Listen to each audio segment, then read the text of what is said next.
evening. I'll call this meeting of the Janesville City Council to order. Please join me in standing for the Pledge of Allegiance. I pledge allegiance to the flag of the United States of America and to the republic for which it stands, one nation, under God, indivisible, with liberty and justice for all.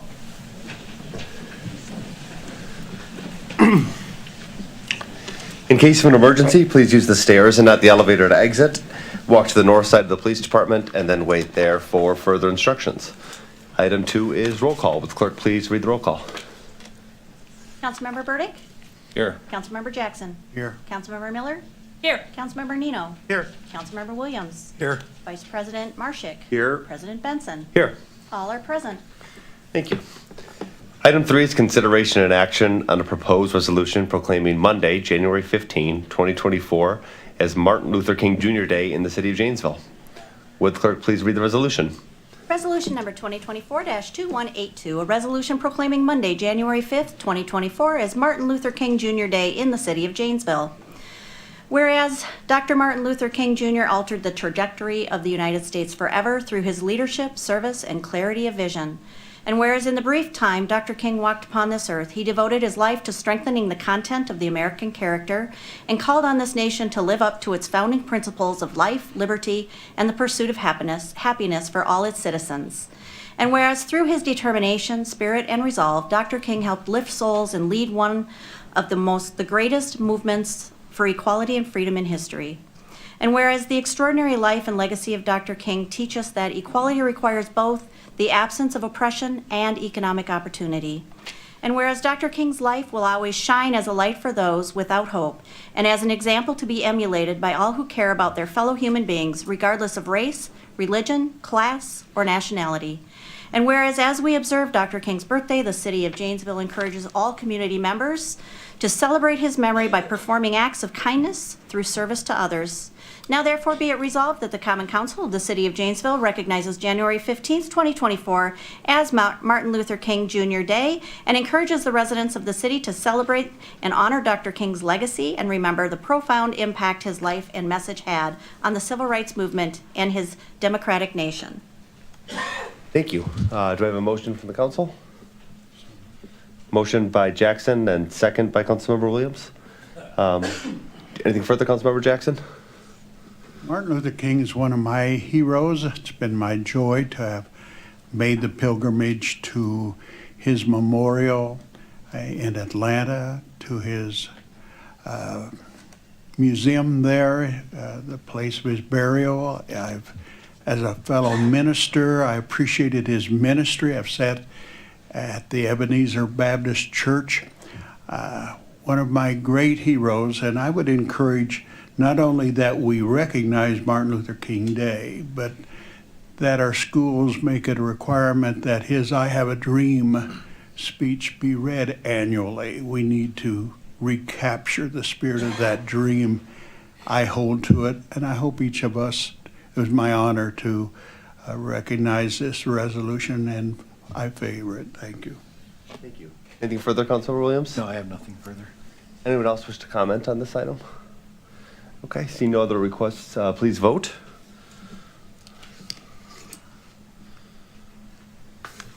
Do you not have a button? No. Okay, maybe go by acclamation. Okay, all in favor of, let's see, file resolution number 2024-2182, please say yes. Yes. Yes. All opposed, say nay. That passes unanimously. With us this evening is Stephanie Gates, the youth advocate for the school district of Janesville, and we have students from the, it says Bro and Sis Club. Is that correct? Bro and Sis Club? Great. Bro and Sis Club will be in attendance to accept the resolution. Stephanie, if you'd like to accept the resolution, we have a photo. If the students want to come up too, that'd be great. And if you'd like to make a comment, you can go to either podium afterwards.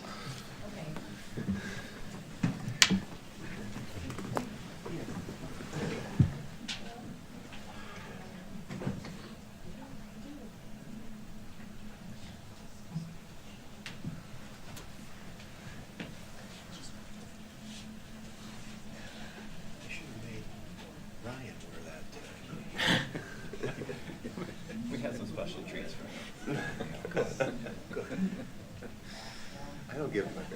Friends a hard time. It's hard enough. Well, we should wear a uniform into the office. That's right. Just asking. One, two, three.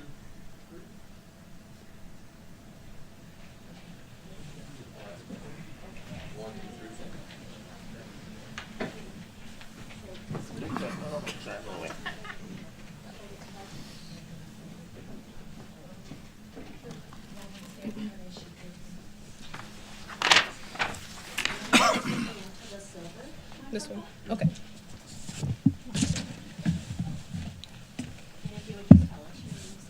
Okay.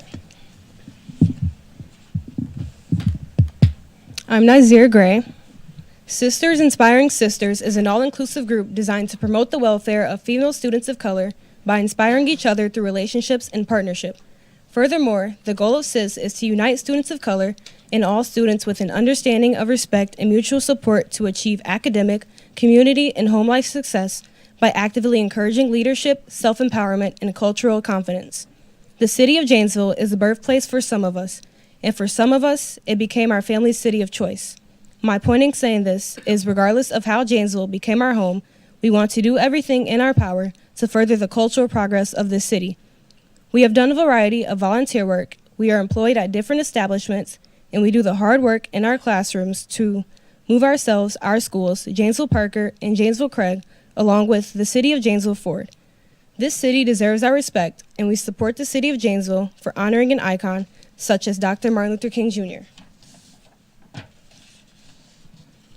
MLK Day marks the birthday of Dr. Martin Luther King Jr. On the third Monday of January, we commemorate Dr. King and everything he fought for, from being a leader through many marches to leading communities through peaceful protests. Dr. King fought for Black people's civil rights and did it in a nonviolent way. Because of his brave acts, he created change in many ways, including voting rights, the end of segregation based on race, and laws put in place to hinder Black people from being successful. My favorite quote from Dr. King is, "If you can't fly, then run. If you can't run, then walk. If you can't walk, then crawl. But whatever you do, you have to keep moving forward." Dr. King's words were so empowering, not only for people of color, but for everyone. So we celebrate a man who did everything in his power to spread love and peace throughout the world. Therefore, we celebrate Dr. Martin Luther King Jr. We, Sisters Inspiring Sisters, and all that represents, are honored to accept the resolution to recognize Dr. Martin Luther King Jr. as a holiday in the city of Janesville. Thank you.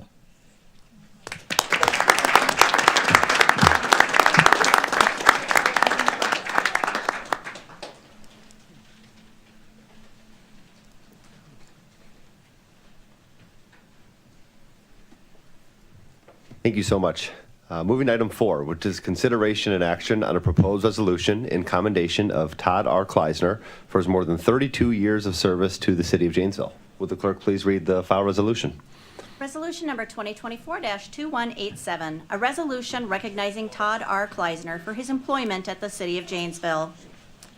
Whereas Todd R. Kleisner retired from the city of Janesville employment after having diligently served the people of the city of Janesville and the community for more than 32 years, retiring as a deputy police chief with the Janesville Police Department. And whereas during Todd R. Kleisner's employment with the city of Janesville, he provided exemplary professional service and demonstrated conscientious devotion to the duties of his position, which he performed with skill, ability, sincerity, honesty, and dedication. And whereas Todd R. Kleisner began his employment with the city of Janesville as a police officer in August 1991. And whereas in the course of his employment, Todd Kleisner had a variety of assignments, including first and second shift patrol officer, field training officer, police sergeant, police lieutenant, and deputy police chief. In addition, he was a traffic radar and laser instructor, an EVOC instructor. He managed the department's vehicle fleet, including technology, laptops, printers, and hotspots, and acted as chair for the safety committee. He was instrumental in the development of the Fourth Ward project, including Operation Porchlight and neighborhood block parties, and was a graduate of Northwestern University's School of Police Staff and Command in 2012.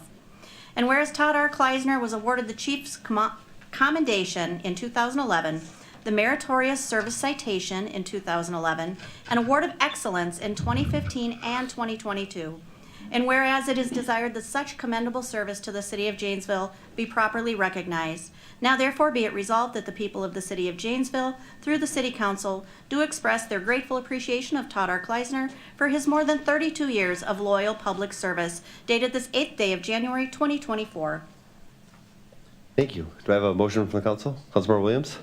I'll move that we adopt file resolution number 2024-2187. Do I have a second? Second by Councilmember Burdick. Anything further, Councilmember Williams? Well, Todd will definitely be missed. It's another good example that the city must be a great place to work for if you put in 32 years in the same job, and we appreciate it, and we'll miss you. And enjoy your retirement. Anything further, Councilmember Burdick? I just want to congratulate him on a pretty successful career and good luck in retirement. And hopefully in a few years, I'll be there too. So Yes, thank you so much for your service. We appreciate it so much. Let's see, anyone else wish to comment on this item? Okay, please vote. Do any of you have a voting button? No. Nope. Don't know why that has happened. Will you do an acclamation, please? All in favor, say yes. Yes. Any opposed, say no. And that motion carries unanimously. I think Todd's here to accept the resolution in person. Yep. If you'd like to say a few words, the podium's yours.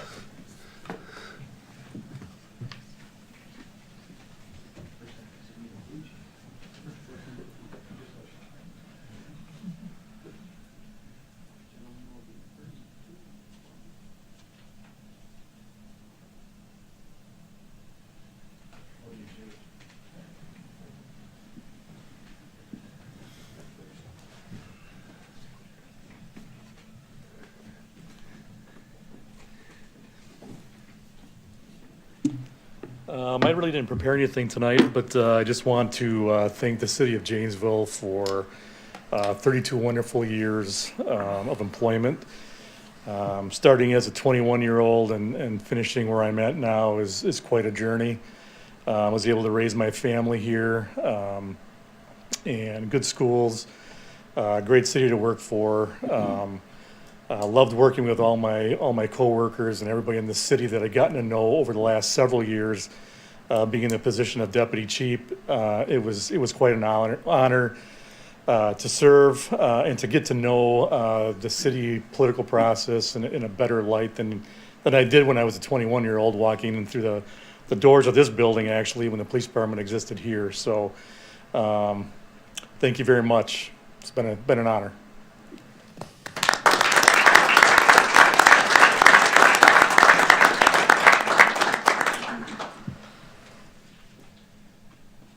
Item 5 is public comments on items on the agenda not requiring a public hearing and on matters which can be affected by council action. We do have 3 public hearings this evening. Old business items 1 and 2 pertaining to the property at 2425 South Oak Hill Avenue, and old business 3, which is regarding the property located at 18 South Orchard Street and 101 South Grant Avenue. So if you're here for those items, please wait until old business 1, 2, or 3. Otherwise, if you have additional public comment, you can approach either podium, state your name and address, and you have 4 minutes. Did anyone sign up to speak this evening? Ty Ballarud. Ty Ballarud, 4608 Pendleton Court, Janesville, Milton. I call it North Janesville. Basically, Martin Luther King, we still have a march going on. It's called Robert Kennedy Jr. We're still trying to figure out why we can't do things freely. Jim Crow laws, there's a word for that. I call it KKK. And nobody has Jim Crow laws as good as Janesville, Wisconsin.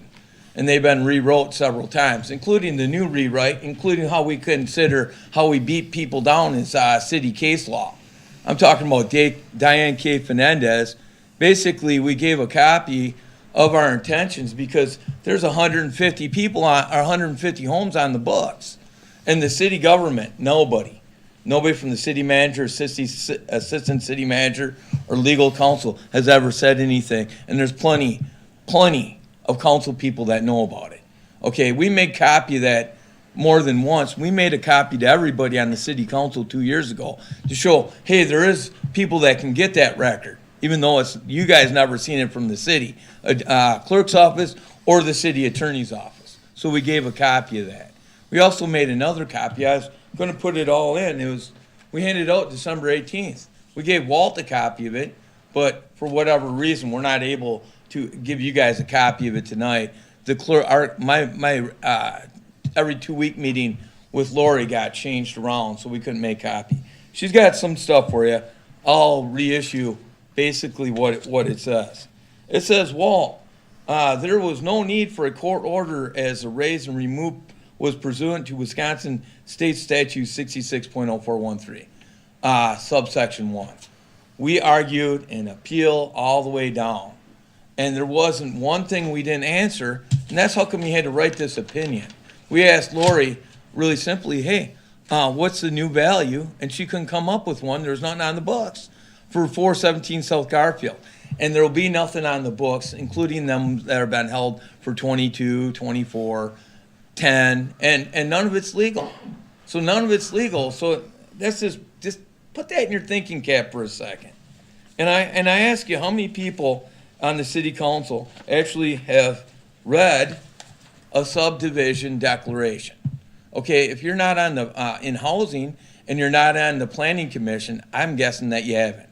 I'm guessing most people haven't seen a subdivision. All north of Janesville had subdivisions that had subdivision declarations.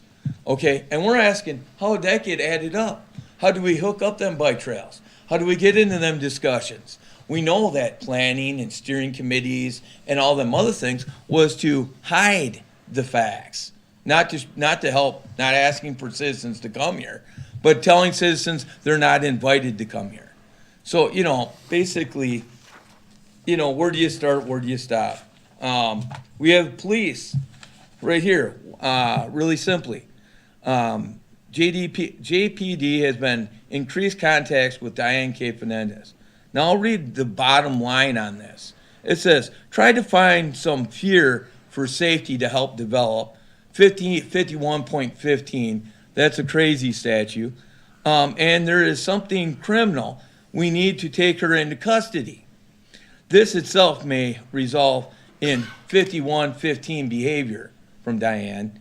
Do not simply call it ordinance violation, talking to the codes department, and send a ticket. Don't do that. They can get her on lots worse.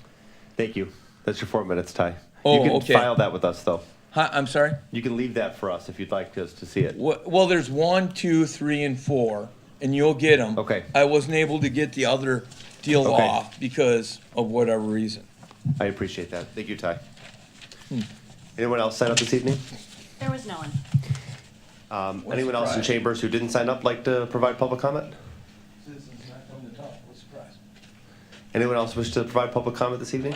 Citizens not coming to talk. What's the surprise? Okay, we'll move on to item 6. Well, I'm sorry, any written comments? There were none. Okay. Move on to item 6, which is our city manager update with our city manager, Kevin Lader.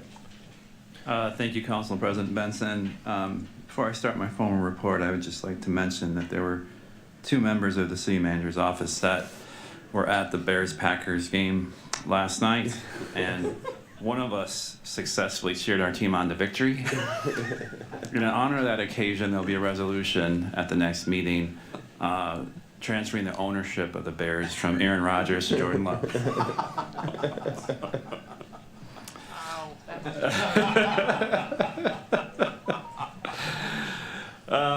So I just wanted to go over a few things, and then we have Fire Chief Mankowskis here and members of Station 1, right? Station 1, that are going to show us some equipment this evening.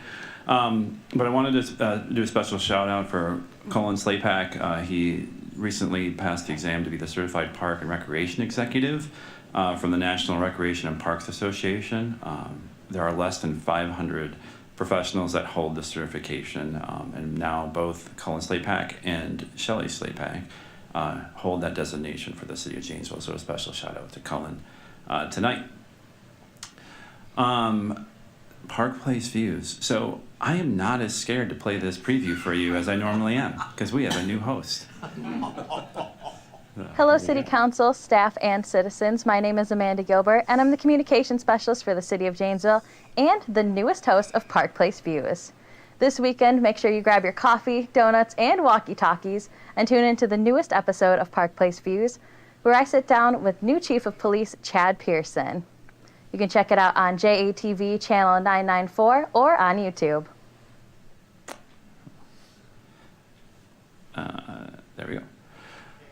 Just quickly, some upcoming events. We have on January 12th, we have child safety seat inspections at Fire Station Number 1 from 2 to 6. We also have the middle school rec night at Edison Middle School from 6:30 to 8:30. The admission is $6 per student.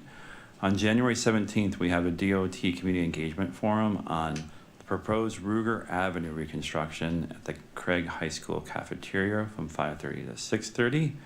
And from January 23rd to the 27th, we have Janesville Restaurant Week, and you can get more details at janesvillerestaurantweek.com. You always get more information from janesvillewi.gov/email list. I'm going to turn it over to Jim, and we're going to talk a little bit about some of the equipment that we have here tonight.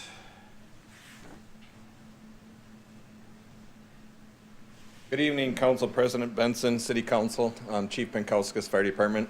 We were asked to come present a little information on some of the equipment that is special to the fire department. When City Manager Lehner asked us to do this, I wasn't sure if it was a penalty or an honor to be the first one to do our presentation to council. But I would like to thank the council, and I'd like to thank City Manager Lehner for letting us showcase some of our equipment that we're able to purchase through different CIP projects.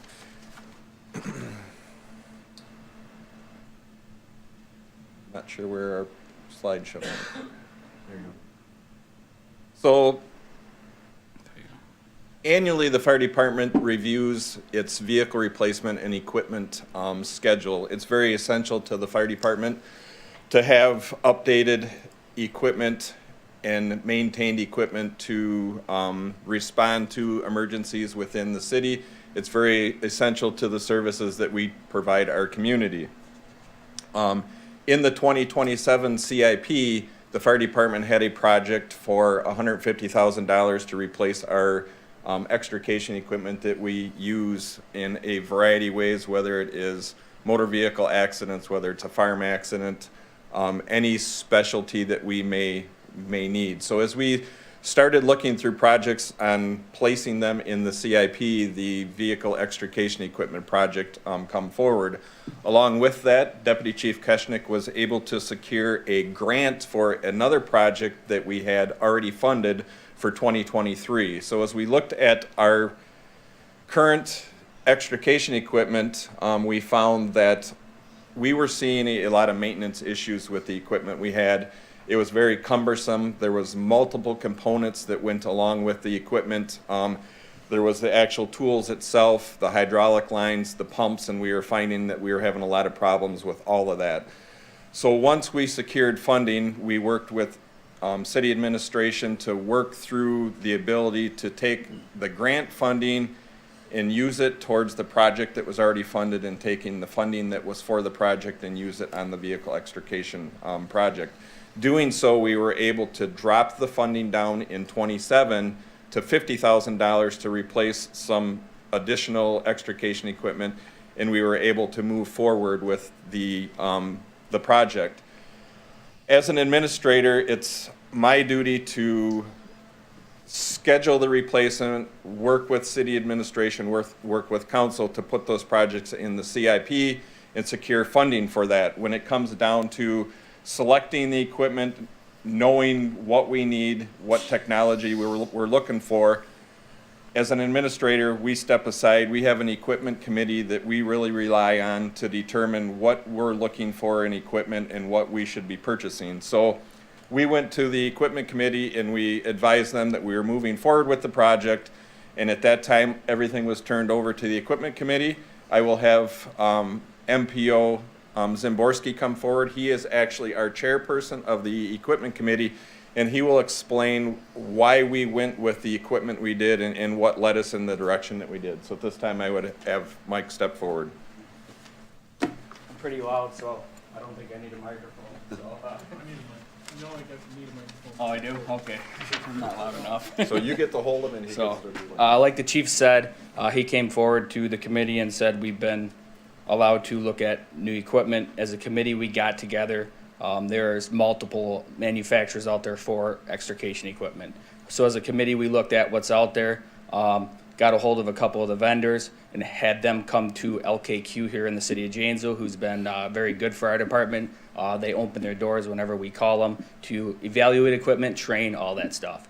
So we set up a date, sent it out to all department members, let them know, hey, we have some vendors coming in to show us what they have for tools. We want you to come on duty and off duty. I want your opinions. We had them fill out surveys, and it was about a, I think, 6-7 hour day where the vendors actually came in and showed off everything they had. The one thing we wanted for sure was what they call as the hydraulic or a battery operated tool. We wanted to get rid of the power unit. Like the chief said, there was a power unit, a hose, and a tool.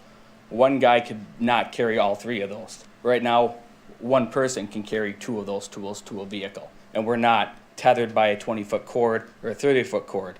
We can run those inside. We don't have to worry about emissions from gas and all that stuff, so that's really helped. So after we did the evaluation process, I think I gave everyone about a couple weeks to fill out a survey. I had them rate each tool and then give me an opinion what they liked and why they liked it. They were pretty even across the board. The tools of the two manufacturers, Hearst and Hamatro. Hamatro is the brand we had prior to this. I think are pretty equal.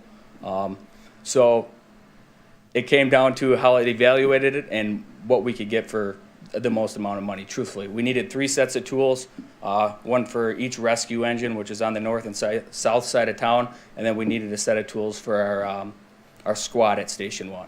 So when it came down to it, we selected the Hearst hydraulics, E3 hydraulics, and if you want, we can kind of go over them. The one that Chad's got in front of him there is called the Ram. Do the Ram, the spreader. Where do the spreader? All right, so the spreader. We have 2 size spreaders.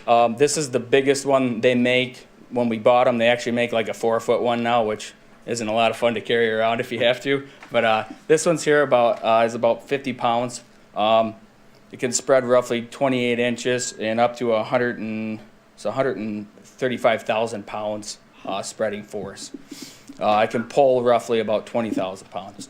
So the nice thing about those is you can see they got 2 nice lights on them, so you can actually see where you're working. A nice little display with the power of the power meter of the battery, an on-off button, and there's a few other things with tools you got to be careful with. More cutting than spreading, but it's twisting of the tools, and there's actually an indicator on there. So if it's twisting, you don't keep doing it and break a very expensive piece of equipment. So you can open them up if you want and show them. But obviously we use this for gaining access into mostly vehicles, but we could use it to lift heavy structural members and stuff like that if people are underneath them.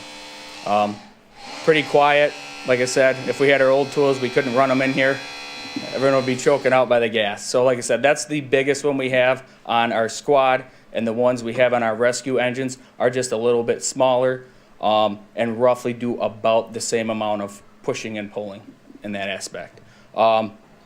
That's the Ram. They use that for more, it's a pushing device. The length of it right now is about 25 inches, fully extended. That Ram will go up to 60.3 inches. As you can see right now, there's actually one section of Ram coming out. That weight of that Ram in the front can push roughly 29,000 pounds. And then when it extends and goes into the second stage, that can do roughly 14. So we use this a lot for if people are in a vehicle and the dash comes into them, we can roll the dash completely off them. Or if the opening, like a doorway, is smushed down, we can put it between the bottom pillar and the top and actually TP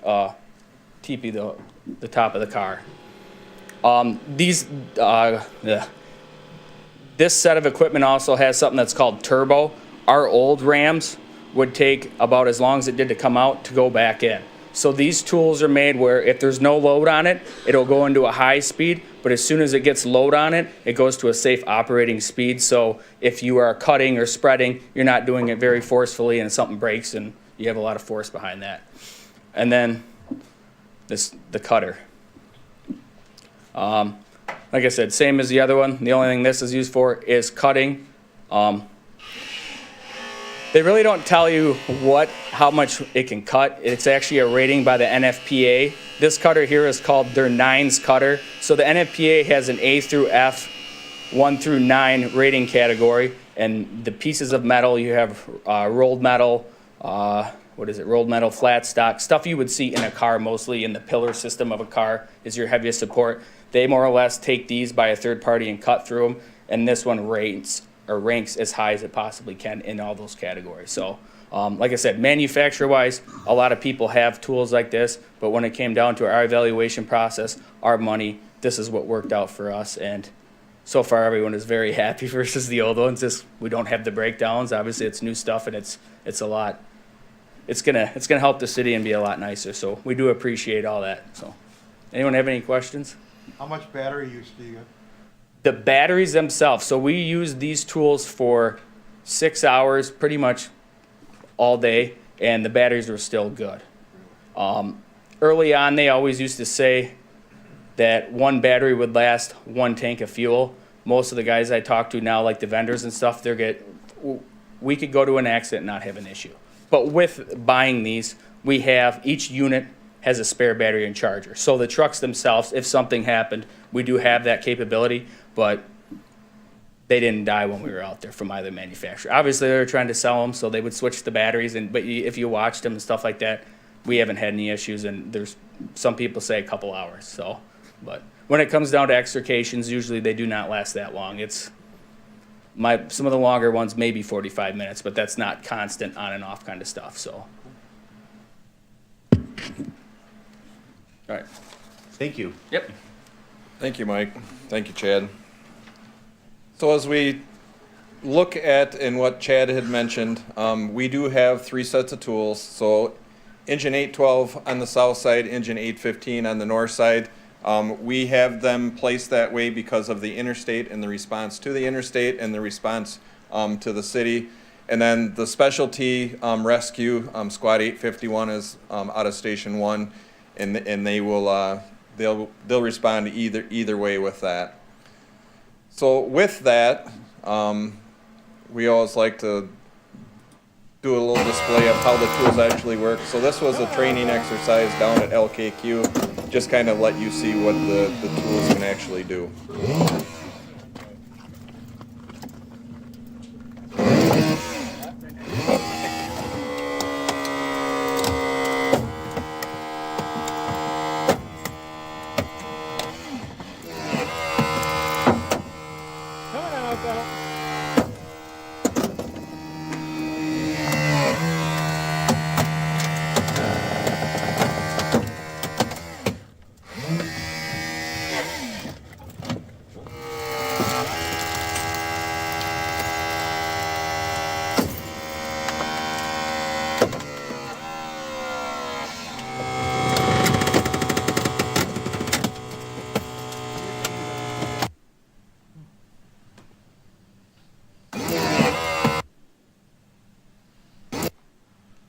If you have any further questions, if I'm not able to answer that, we'll have Mike come back up. But we thank you for the opportunity. We thank the council and admin for all the support to the fire department to be able to allow us to have the equipment that we do and keep our vehicles up to date and work through the strategic plan and CIP. So we appreciate that. Thank you.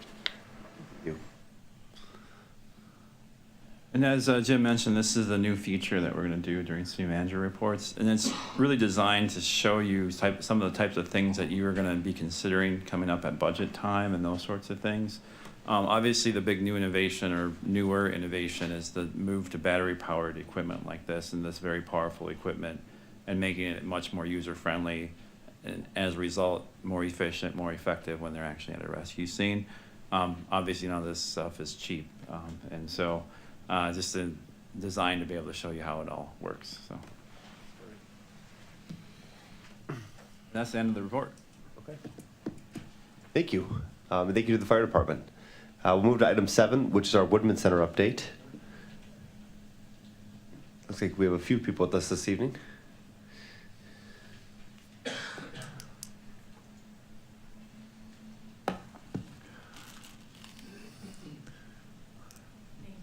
President Benson. I'm Jennifer Petrozello, Neighborhood and Community Services Director. It's my pleasure tonight to introduce you to individuals you've seen here many times before over the last 5 years, but our fabulous partners with the Friends of the Woodman Center.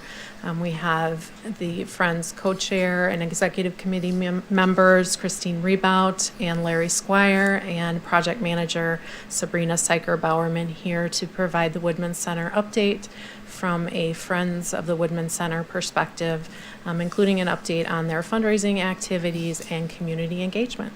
With that, I'm going to turn it over to Christine. Jennifer and I should be a little well-oiled machine by now. We've been a lot of work together. Again, I'm Christine Rebout, chair of the Friends of the Woodman Center, and again, being joined by a couple partners that are also going to present later. We're going to start with a thank you. Any of our success as the Friends Group is really based on community partnerships, and that includes city staff and you as council. All of our success is really due to that dedication and commitment that the community makes. So that is the most important thing we'll say tonight, is thank you to all of you. We're also going to talk a little bit about fundraising advancements and milestones, and Larry will step up and help with that. We'll also talk about community engagement, stakeholder engagement, and a little bit about our future and how we're here with you for the long haul of the project. We're going to start with just a little bit of a review of what we've been working on in 2023 and a little bit about, again, who we are and what we work on.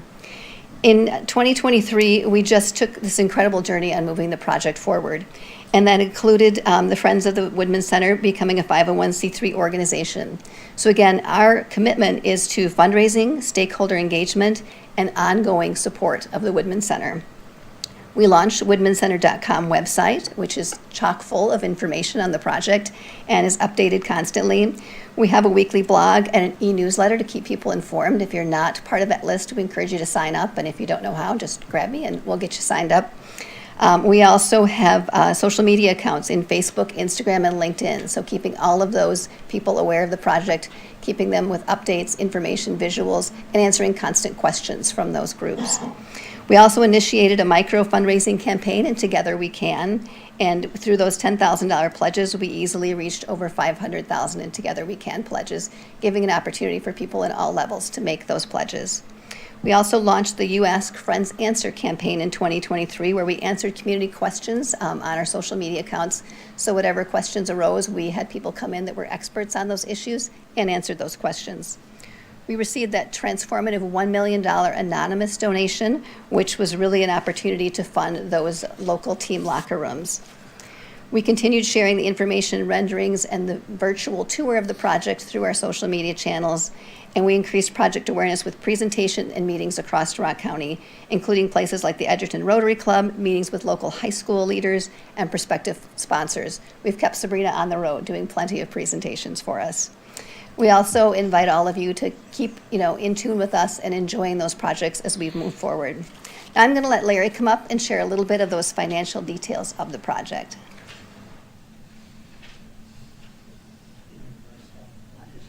All right, good afternoon. We're at a pretty exciting spot with our fundraising right now.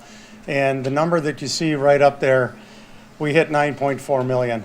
And what I'll say is, and that's low, because I know there's another 350 out there that I don't have signed pledges for that is on the way.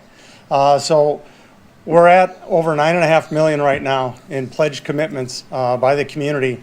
And that does not include anything for the land that's been donated by the mall out there. This is straight dollars that will go into the project. And our original 5 years ago, or whenever we started this journey, we had a target of raising 7 million. So we've gone from a target of 7 million to now a current 9.5, inching towards 10 million. And we still do not have someone on Arena B for that. And who knows where that can go. But the goal here is that we're not going to stop. As has been said a couple times from Christine and Jennifer, this is a go-forward project. Even when contractors awarded and we got this thing being built and everything, we're going to be collecting money over a 5-year period. And we're going to continue to fundraise over that period of time because those dollars go to the project. That is the key in this thing. We are going to have to hold a few dollars back because Friends 501c3, we're going to have audit costs. We have a few project costs going into it, so we have to hold a few dollars back. But $9 million or better will be hard funds going from the private sector into this project when we go forward. And, you know, you can look up there, $3 million from Woodman's, $1.5 million Mercy, the Anonymous, Kennedy, and a couple of facts on this, just to give you comfort in that $9 million and how real that $9 million is. First, you can see there's $5 million, almost $6 million right there just in the first 4 people, okay? $6 million in the first 4. We were going to get 7. We got 6 out of 4. The top 14 donors that have pledged $100,000 or more account for just under 8 million of that 9.5. So if you talk about are these dollars real or whatever, 14 donors have committed $100,000 or more, totaling just under 8 million of that 9.5. This is real, and these are people that are committed to our community and are going to make it happen. You know, I take this and compare it to what we did with Arise Now and then even some other fundraisers in the community. I've been around doing this for a while, and I have to say I have a high level of confidence in these pledges, in these donations. I'm not aware of any project that has been funded through the private sector that has had any significant loss, you know, any donor fatigue, where after they've made their donation, they've pulled back.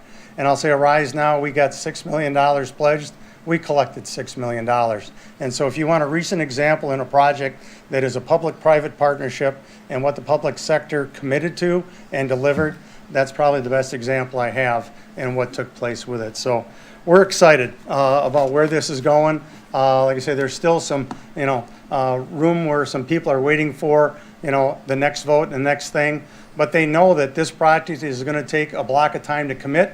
It's going to take a block of time to get up and running. And so we'll continue to, you know, do that fundraising and fill in those dollars where we can and make this project even more successful. Any questions on where we're at right now or source and activity with the dollars? Thank you so much, Larry. It's incredible. Thank you.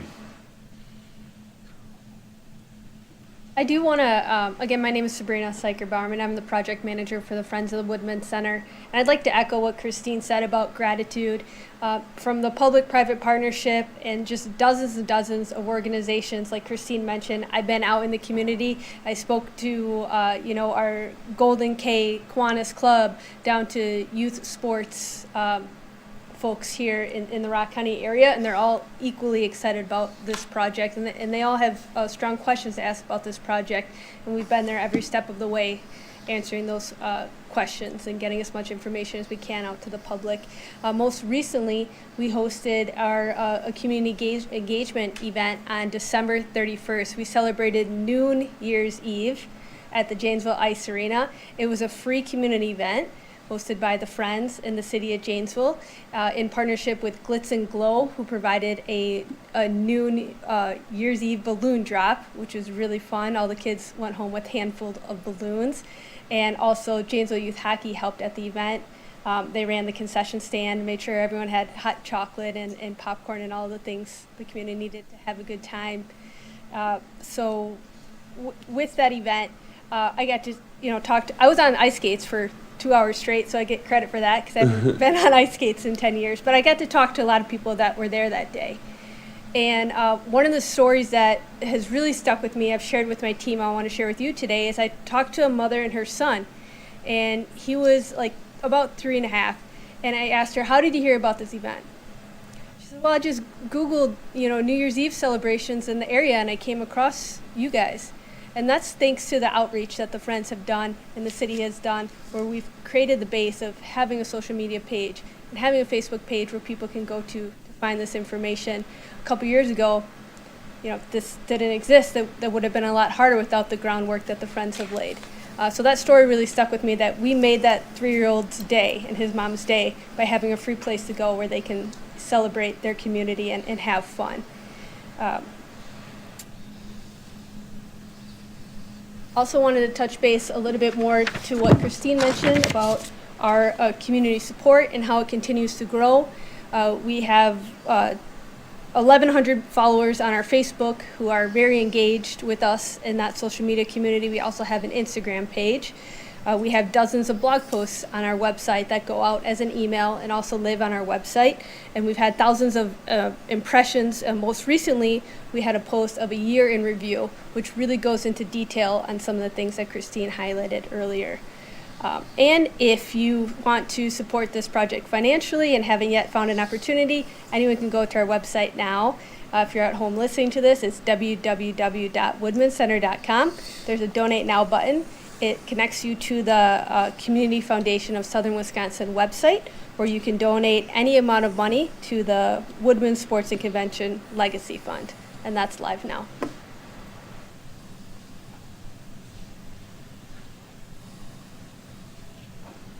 We'll just wrap up our remarks again with a thank you for the honor of partnering. We're working in depth with city staff, and it's truly been a privilege and an honor. You know, you do difficult things together and you really bond and grow as a team. So this partnership has truly been an honor to work with.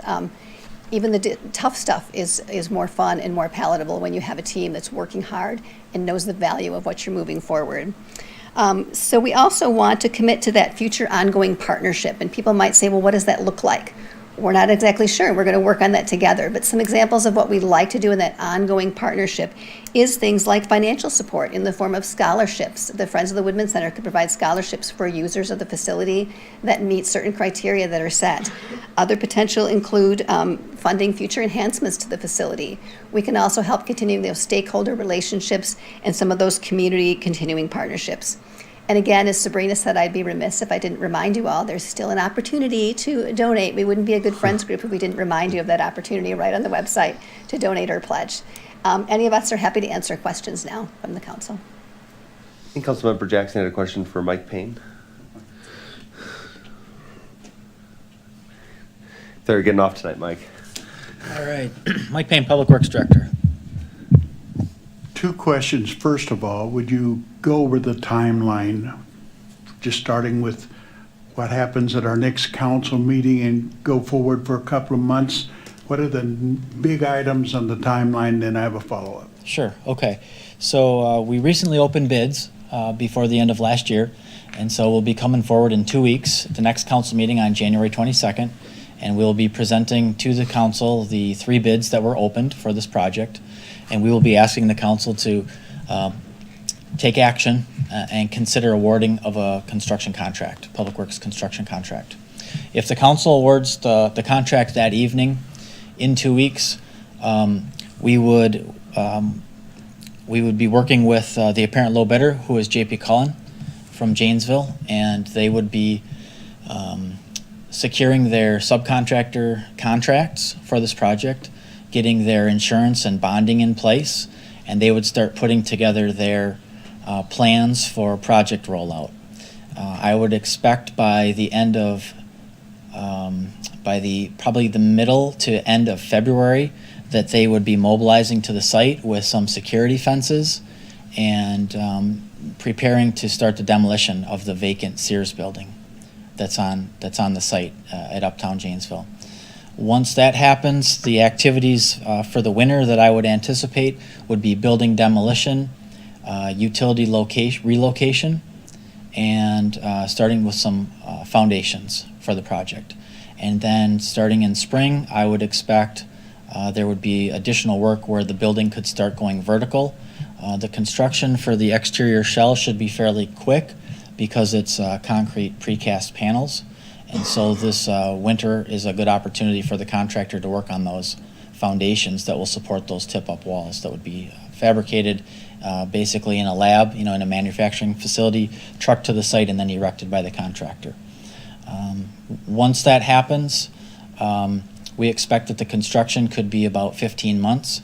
So we would expect that we would have substantial completion probably by May of 2025. And then we would expect that we would move in all of the owner-provided furniture, fixtures, and equipment and relocate to the facility and get occupancy of the facility probably in July of 2025 in anticipation of the hockey season starting around September.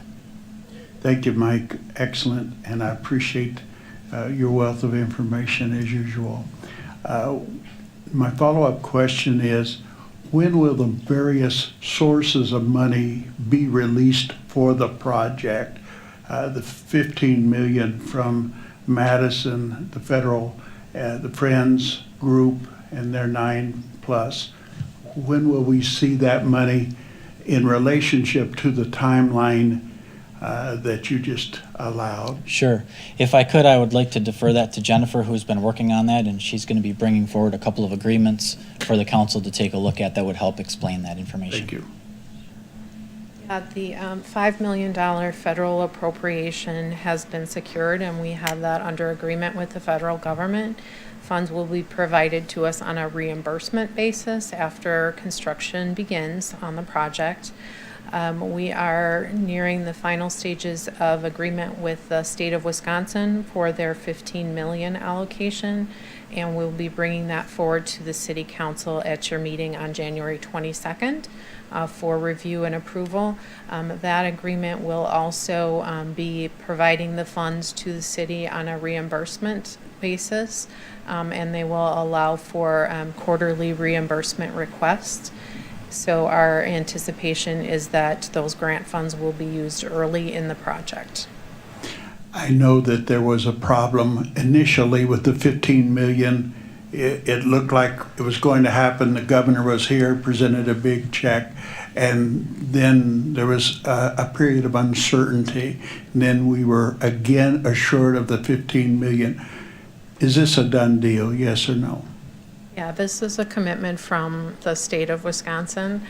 Working through the grant agreement is really more a formality, a very standard agreement in place that includes the typical type of funding, reporting requirements, and outlining their scope and expectations from us in providing the dollars. But the only thing left is for the city council to approve of that agreement, which will be just a couple weeks away. And the Friends money? And the Friends money, I don't know, Kevin, do you want to speak? I can address speak that. to that one? So the Friends money, we actually are working on an agreement on that as well, about how those funds will come into the project as well. And we have, we've tentatively planned a council workshop for February 1st to talk about the funding, the complete funding of the project, to give you options of how that would look. So going forward, these are, if I can use the word, guaranteed monies. We're going to allocate bids, we're going to act, we're going to secure contracts, we're going to demolish the building because we have the money. Yeah. Those are Correct. questions I'm being asked. Yeah. I'm just asking for clarification's sake. Yeah, that's correct. All the funds have been secured. Thank you, sir. Thank you. Any other questions? Councilmember Miller? When you talk about, Jennifer, I don't walk too far away. When you talk about reimbursement, what are the parameters or what are the restrictions that are put upon us? Because there's no way the federal government or the state is going to just hand over a check without some strings attached. And we don't know what those strings are.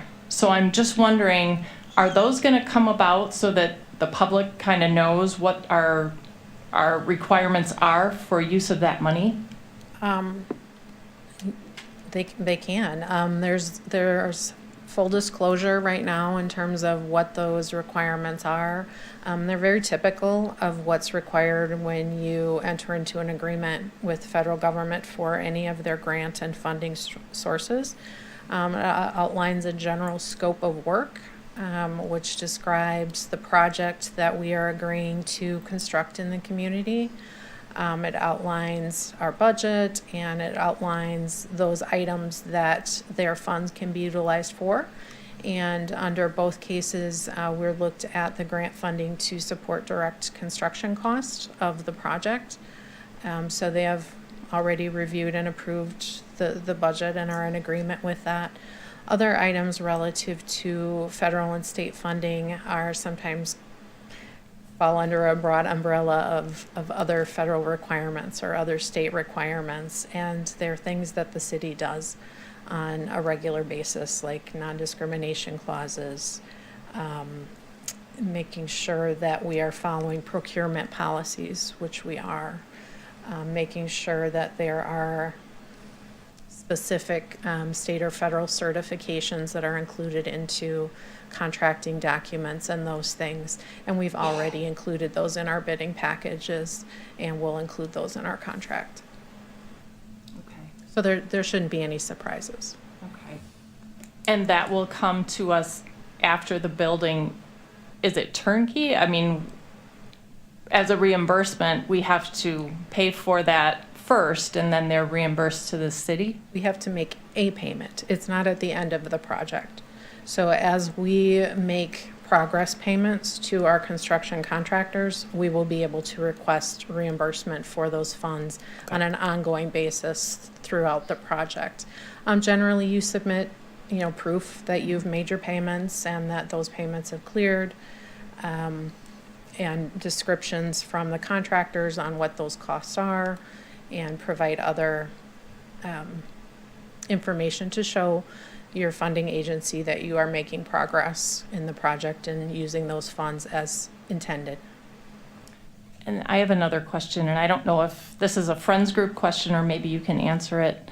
In terms of the money coming from the Friends Group, when will those funds be available? Is it during construction? Is it after construction? Is it prior to construction? And when are we going to see a contract that kind of outlines those parameters? I mean, I can address it. So we're actually working on the draft of the contract right now. I reviewed the draft today, and that's going to be coming to the council in association with, I think we have 6 agreements that are coming for the council to approve. And so those funds will come in. The first one will come in, and as it's outlined right now, and one a larger contribution at the front end, and then throughout the course of the project as well. Is it pretty typical to have all of these contracts coming at the same time where we're asked to approve the contractor contract? I mean, I feel like we don't have things in place to make that happen. I think that we have been working on the project for a number of years, and so the bids came in as we expected. The council had already previously approved up to 17.5 million. It's going to be less than that, and so these are all of the functions of moving forward with the project. And it's not, I wouldn't say it's typical because we used to have multiple funding sources, but a grant agreement with the feds, a grant agreement with the state, an agreement with the Friends Group to transfer those funds is all part and parcel with the project moving forward.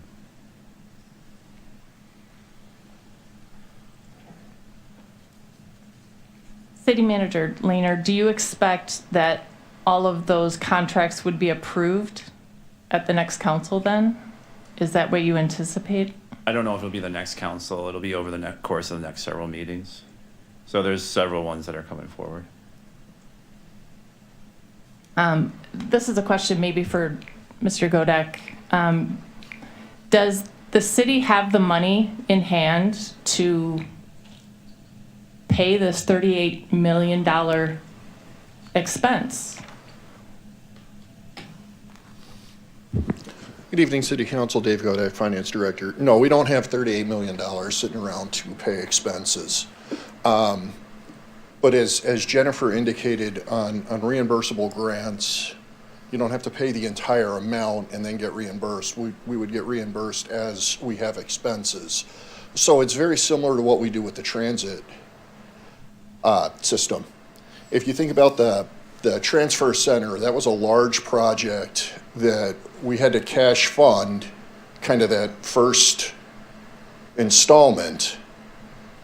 And then Steve in the finance office did a wonderful job of providing the Department of Transportation all of the documentation that they want, and they are very persnickety about their documentation at DOT. So I'm confident that we can provide the documentation that the state wants because we make the DOT happy. And so as that first payment came in, then we had funds to make the next payment for the transfer center.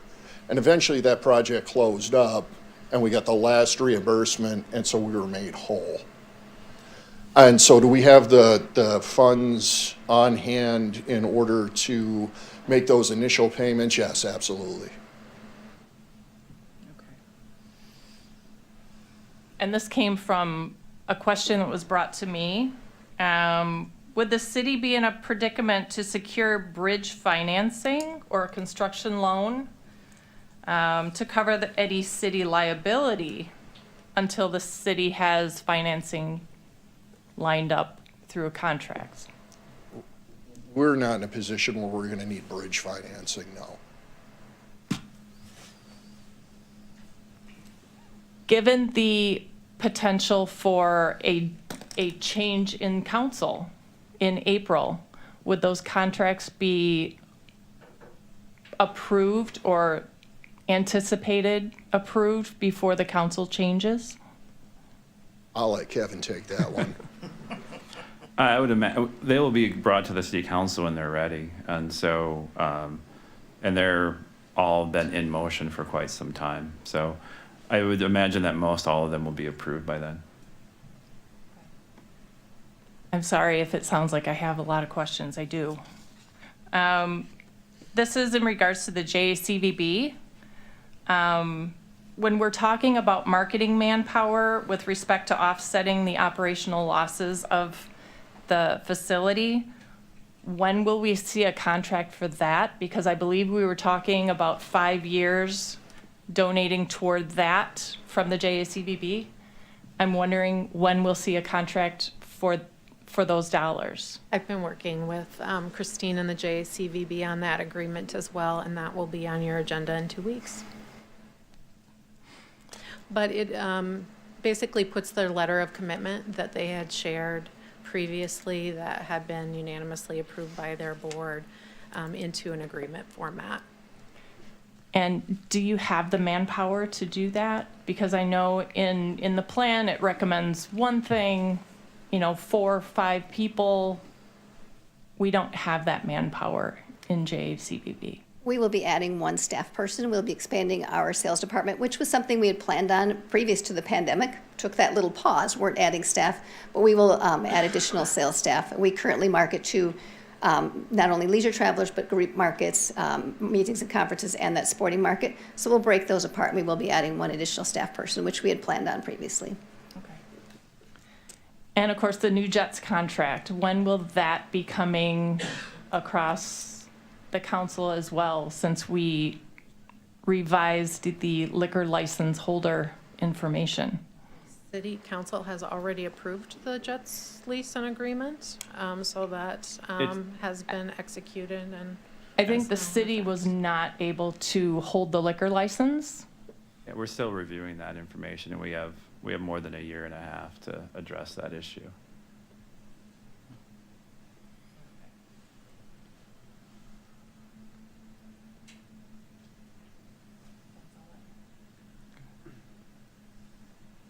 Council Vice President Marshak. I just have a comment. I wanted to express gratitude also, the 3 of you and that whole Friends group working tirelessly over however many years it's been, I don't even remember. There were several times where it would have been easy to say, yep, we hit a brick wall, we're done. You guys battled through that.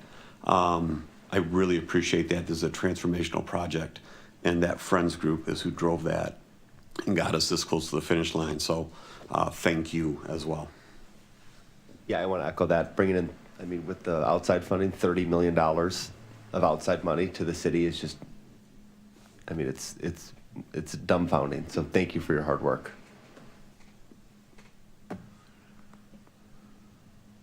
Councilmember Burdick. Yeah, I just want to echo that, the work that you guys done has been impressive. I don't want anybody to think that this is adversarial as far as some of these questions that are being asked about contracts and things like that. So it's information that we need so that we can make the best decision possible. So, thank you. Any other questions? Okay. Thank you so much. Items 8 through 16 will pass under consent unless requested to be pulled off by a council member. Item 8 is the regular sitting council meeting minutes of December 11. Item 9 is licenses and recommendations. Item 10, November financial statements. Item 11, final certified survey map 23023-C for 2105 West Court Street LLC, 3 lots along West Court Street. Item 12 is consideration and action on a lease between the City of Janesville Power and Light Company and the Wisconsin Power and Light Company. Item 13 is consideration and action on a proposed resolution authorizing the sale of property located at 1206 Matheson. Item 14 is consideration and action on a proposed resolution in commendation of Michael J. Blazer Jr. for his more than 24 years of service to the City of Janesville. Item 15 is consideration and action on a proposed resolution in commendation of David A. Schumacher for his more than 10 years of service to the City of Janesville. Item 16 is consideration and action on a proposed resolution authorizing the remounting of 2 existing Horton ambulances. Any council members wish to pull any of those items off consent? Seeing none, items 8 through 16 will all pass under consent, taking us to old business items 1 and 2. Item 1 is second reading and public hearing on action on a proposed ordinance attaching property located at 2425 South Oak Hill Avenue. And item 2 is second reading, public hearing, and action on a proposed ordinance zoning property located at 2425 South Oak Hill Avenue to R1 upon attachment. Would the clerk please read both ordinances? Ordinance number 2023-888, an ordinance attaching territory in the southwest 1/4 and southeast 1/4 of section 11 T2N R12E of the 4th PM Town of Rock County, Wisconsin. And ordinance number 2023-889, an ordinance changing and establishing the zoning classifications of property located at 2425 South Oak Hill Avenue to R1 single family and 2 family residence district. Thank you. And with us this evening is our planning director, Dwayne Sherrick, for presentation on these 2 items.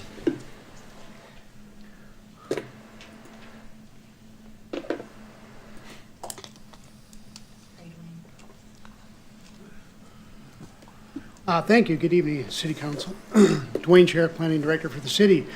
The owners of property located at 2425 South Oak Hill Avenue, Christine and Karen Dahl, have requested the attachment of their residential property to the city. The property is developed with a single-family residence. It is currently located outside the city but contiguous and within the City of Janesville Town of Rock Cooperative Boundary Plan area.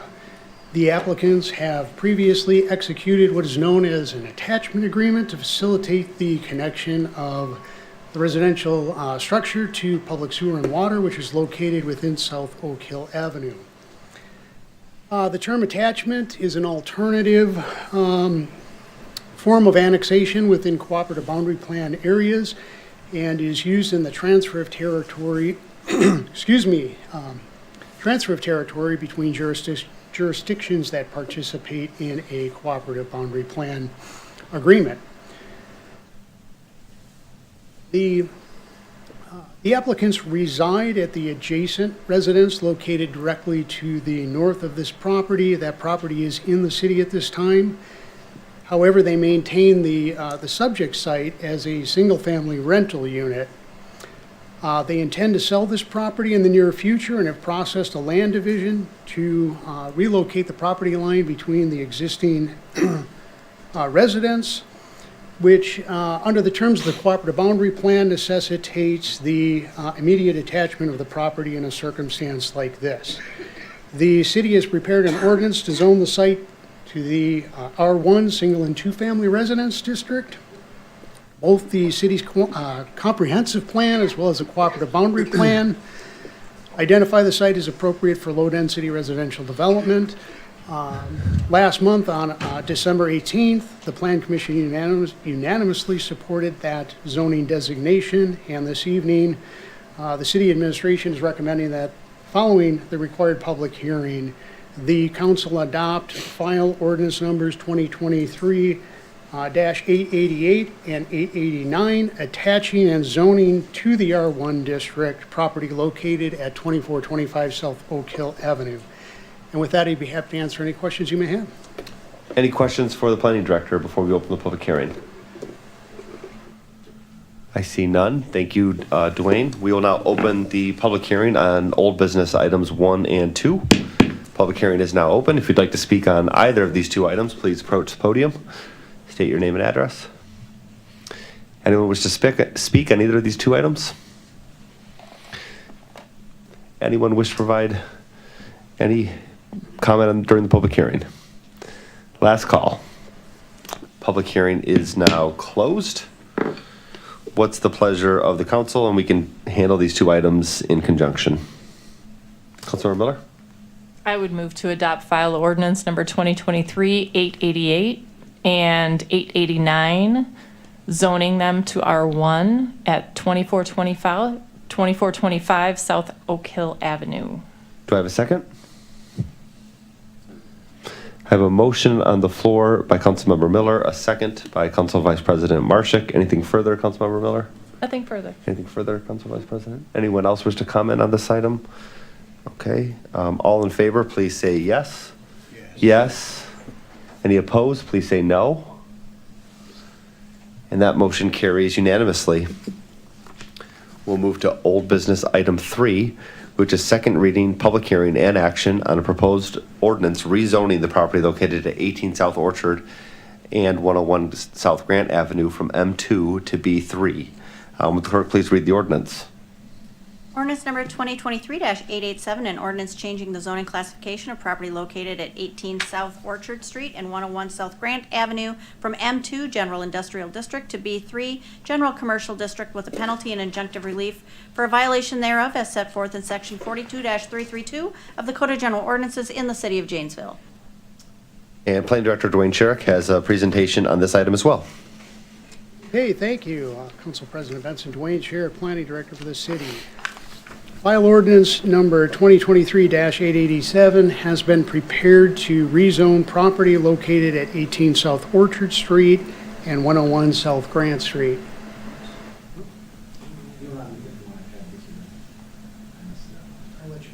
I'll continue. The contract purchaser of the subject property, Evo Development Incorporated, has submitted a request to rezone the property from the M2 General Industrial District to the B3 General Commercial or Business District. That is being requested in order to facilitate future commercial development of the property. Rezoning of the site is intended to accomplish or establish a uniform B3 zoning designation across the entire development site in order to promote commercial development of the area. As you can see on the screen, both properties are currently split zone between the M2 zone district to the south and the B3 district to the north. In addition to removing the split zoning designation, this adjustment will also facilitate construction of a new drive-through restaurant for Cousin Subs along the West Court Street frontage of the property. The future land use map reflected within the city's comprehensive plan designates the property as appropriate for planned mixed use. This designation is intended to accommodate a variety of land uses, including a mixture of residential, commercial, and office. A majority of the West Court Street corridor is shown as planned mixed use, which is colored purple on the slide at this time. And that designation is intended to provide flexibility in future development and redevelopment along the corridor. The B3 zoning district is considered an appropriate classification under that future land use designation. And finally, the rezoning and proposed construction of Cousin Subs on a portion of the site represents a reinvestment on an infill development site along what we'd refer to as a key commercial corridor here in the city, and also creates the opportunity for additional future commercial development sites on 2 of the 3 other lots. The proposed Cousin Subs, you can see the architectural renderings here on the right side of the screen, is proposed for Lot 1. The Plan Commission, also on December 18th, in addition to unanimously supporting a request or the request to rezone the property to the B3 designation, also approved a conditional use permit for that proposed redevelopment to allow for Cousin Subs to move forward. This evening, the city is recommending that following the required public hearing for this item, the council support a motion to adopt file ordinance number 2023-887, which would rezone property at both 18 South Orchard Street and 101 South Grand Street from the M2 district to the B3 district. And with that, I would be glad to answer any questions you may have. Any questions for our planning director? I see none. Thank you, Dwayne. I will now open, let's see, do we have a public? Yes, we do. I'm going to open the public hearing on this item. Public hearing is now open. If you'd like to speak on this item, please approach either podium. Anyone wish to speak? Anyone wish to speak on this item? Last call. And the public hearing is now closed. What's the pleasure of the council?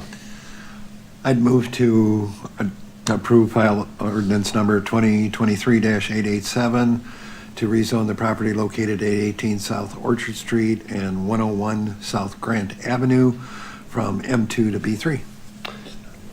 I have a motion by Councilmember Williams, a second by Councilmember Jackson. Anyone else do you wish to comment further on this item? No. Anyone wish to comment on this item? Still voice vote, Lori? Yes, I'm sorry. All in favor of this item, please say yes. Yes. All opposed, please say no. That motion carries unanimously. Thank you. That'll take us to new business item 1, which is consideration and action on a potential primary for City Council on February 20, 2024. Is this for, that's not titled correct? Well, it had to be a little bit ambiguous because we didn't know where we were sitting until Okay. Friday at 5 o'clock with the number of Sure. candidates that would have Sure. filed. So we did know then that there were 6 candidates, not a primary necessary in the city proper. However, there were 2 county board supervisory districts that will need a primary election on February 20th in a very northeast neighborhood of Janesville and then down south. So we've got wards 13, 14, and 16, wards 32, 33, and 36 representing those 2 supervisory districts. That means that it's not viable to open 5 polling places where only 2 supervisory districts will be held. So this is actually a resolution to consolidate the polling places. It is required by law that the governing body set polling places at least 30 days before an election. So it was under the gun to get this to you before the next meeting, or we'd have to have a special meeting. So the resolution that you have before you today consolidates wards 13, 14, and 16 to the Dr. Dale H. Williams Rock County Resource Center at 1717 Center Avenue, and then wards 32, 33, and 36 to Central Christian Church at 4224 Wilden Court, previously known as Compass Church. Having only these 2 locations open will serve about 5,700 registered voters and any new voters that come through, and we'll only have the ballot for those 2 supervisory seats. Are those supposed to be switched? Is 13, 14, and 16 the northeast ones? Shouldn't those go to Wilden Court? 32, 33, and 36 will go to Wilden Court. Okay, so in the paragraph, when it says 32, 33, and 36 are south-southwest, that's, okay. I got confused Yes. by the paragraph. If you look at the chart on the memo or the chart on the. Okay. Yes. Okay, just making sure before we vote on it.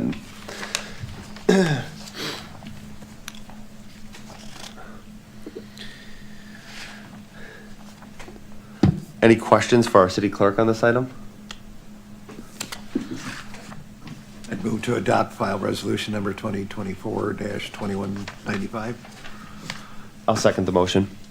Anything further, Councilmember Williams? No. Thank you for doing this so quickly, Lori. I'm happy to second this. Anyone else wish to comment on this item? Okay, all in favor, please say yes. Yes. Yes.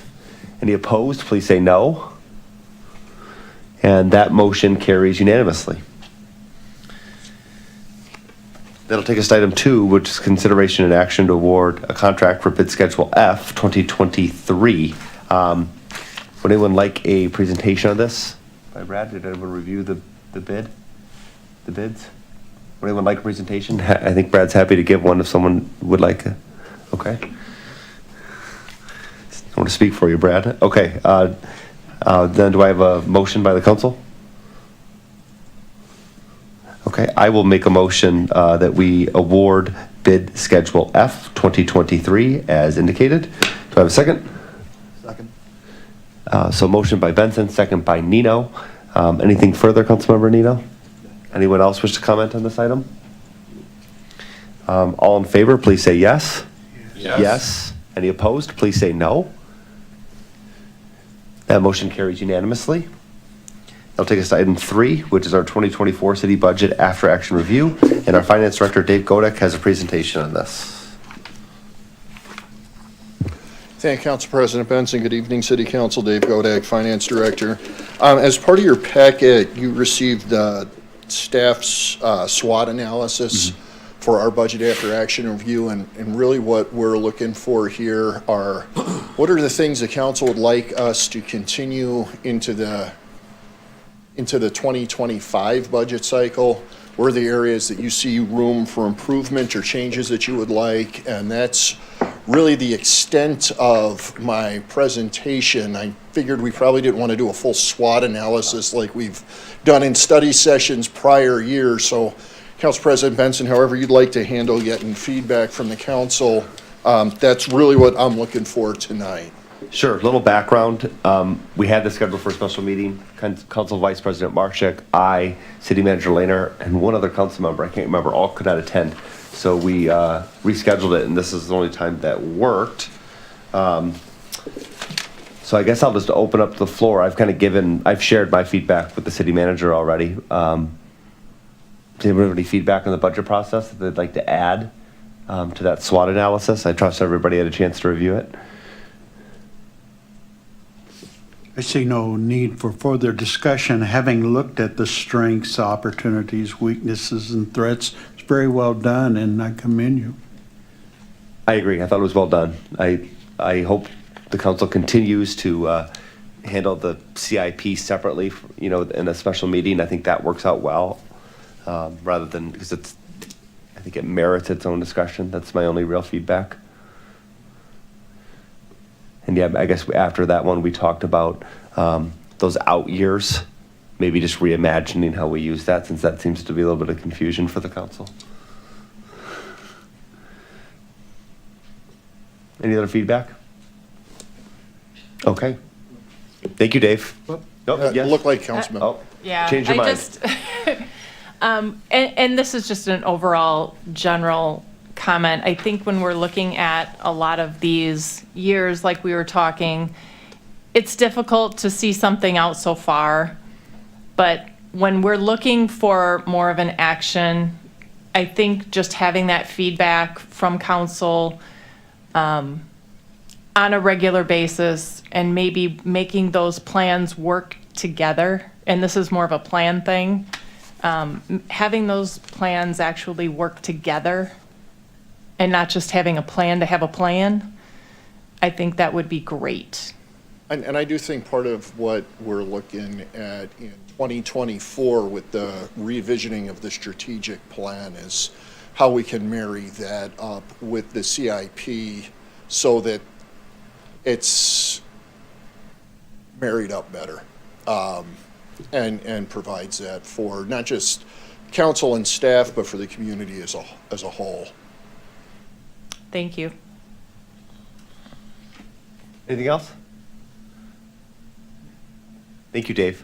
Thank you. Item 4, common council announcements. Any announcements from the council? No school tomorrow for Janesville School District, Beloit School District, Milton School District. What did I miss? That's it. Everybody just stay home. Stay home and shovel your sidewalks. Stay safe. Any other comment on council announcements? Do I have a motion to adjourn? So moved. Motion by Williams, second by Miller. All in favor, say yes. Yes. Any opposed? That motion carries unanimously. Yeah, right.